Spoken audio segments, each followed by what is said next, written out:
Sont assez déçus par ces assises, comme nous le montre ce reportage signé Muriel Lemorvan et Michael Rago. Un retard que nous essayons de rattraper. Au Havre, les professionnels des énergies marines renouvelables espéraient des annonces, mais sont restés sur leur faim en ce qui concerne l'hydrolien. Le gouvernement a dénoncé le retard de la France, mais n'a pas fait le geste nécessaire pour changer de braquet. J'ai par ailleurs demandé à Nicolas Hulot. Ce qu'on attend qui aurait pu être annoncé lors de ces assises, je pense que ça sera annoncé un petit peu plus tard, c'est un appel d'offres commercial pour des fermes commerciales. Ça sera pour l'an prochain, peut-être l'année d'après. L'enquête publique a bien eu lieu cet automne pour valider le site du Front Vert entre Molène et Ouessant.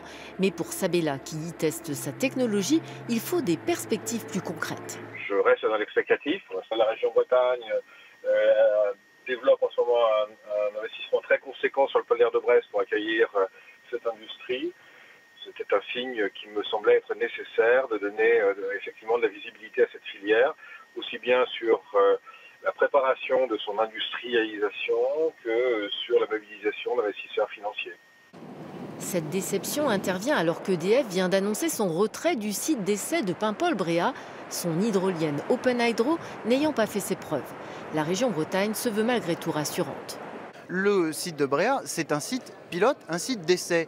Et cette machine a été essayée, a montré ses limites, a montré ses capacités. Donc aujourd'hui, le site a parfaitement rempli sa mission et a permis d'avancer sur les technologies, sur le développement technologique. Ça ne veut pas dire que demain, ce site de Bréhat, il va être vide ad vitam aeternam. Au contraire, demain, il va pouvoir accueillir d'autres technologies qui pourront être qualifiées, tester, développer à cet endroit. L'histoire est loin d'être finie. En attendant l'appel d'offres commercial tant espéré pour une ferme hydrolienne, Sabella replongera sa machine dans le Front Vert l'an prochain pour une nouvelle campagne d'essai.